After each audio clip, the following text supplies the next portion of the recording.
mga kapakas! Good day, Davao! Kainan pala dito na nagsiserve ng Thai cuisine. Kung nagka-crave ka ng iba't ibang Thai comfort food, pero pwede ka din namang mag-order ng Filipino meal, ay pwede yan dito sa Ezra's Restaurant. Katabi lang sila ng Royal Mandaya Hotel. Harap lang ng Hot Legs. Yung location pala ng restaurant nila ay dito lang sa Palma Hill Street. Actually, late na kami naghanap ng mga kainan sa mga oras na ito. Dahil bukas sila from 11 AM to 8 PM. Pero nag-extend sila nung pumasok kami. Yung mga presyo nga pala nila dito ay very reasonable. At malalaki din ang serving. Sa presyong yan ay pwede nang magsalo-salo ang 2 to 3 tao. Nagustuhan ko yung area nila. Pwede pang family dinner, pwede for friends gathering, at pwede din for date. Maganda yung interior nila at alam nyo ba ano yung pinaka nagustuhan namin dito? Ay napakabait po ng kanilang mga staff. Very welcoming yung feeling kapag ka nag-order ka dito dahil talagang ititreat ka nila as special. Isa nga sa nagustuhan talaga namin dito ay ang kanilang pad thai rice noodles na merong shrimp,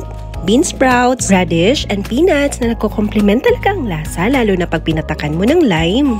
Good for 2 to 3 persons na ito at 188 pesos only. At alam nyo ba, ang crispy sisig nila masarap ang pagkakatimpla. Akala ko din na normal lang ang lasa ng kanilang honey garlic chicken pero nilampasan nila ang aming expectations. Sabi nila bestseller daw dito ang baby back ribs nila pero since tatlo lang kaming kakain, hindi na namin mauubos ang whole size. Pero actually, last ko nang nakita sa kanilang menu na pwede pala kaming umorder ng baby back ribs na 1 slice lang at 211. Marami pa po kayong pwedeng pagpilian dito gaya ng Thai dish na tom yum, gong chicken, gai chicken, talay o ang mixed seafoods at ang nohan chai. Hindi lang naman sila limited sa Thai, meron din silang Japanese foods dito na naka-rice bowl gaya ng katsudon, gyudon, oyakudon, karaigudon na abot lang din sa bulsa. Syempre, hindi magpapahuli ang ating mga Filipino dish, pwede pa rin kayong umorder dito. Pero ito talagang pad thai ang pinaka-paborito namin dahil masarap siya at malalasahan mo ng iba-ibang ingredients niya. Balanse yung lasa ng ingredients kaya hindi ka mabibigo.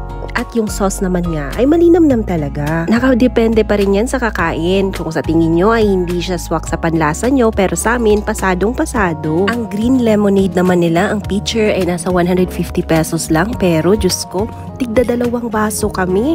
Sa dami talaga ng isang pitcher. At nabanggit ko nga kanina na nilampasan nilang expectations namin sa kanilang chicken ay talagang napasarap si Dad sa pagkain nito. Hindi na nga siya magkaunda-gaga sa pagsubo at pagnguya dahil nasarap-sarapan talaga siya sa chicken na ito. At hindi lang sila restaurant dito, nag-o-offer din sila ng function hall rentals for as low as 13,550 ay good for 25 bucks na. At if budget meal naman ang hanap mo, meron naman silang 87 pesos lang. May isang viand ka na, rice, side dish, and drinks. At ang pinaka nagustuhan ko dito ay may Instagrammable area din pala sila na pwedeng mag-picture taking with family and friends. Ano pang hinihintay nyo? Tara, bakal stop!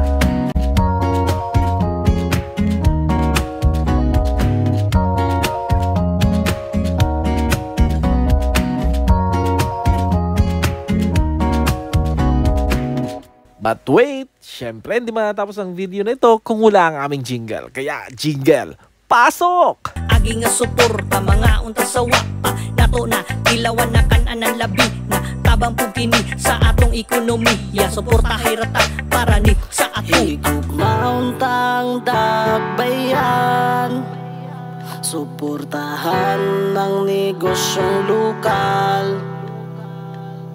Dali mga unta, tara pakals na.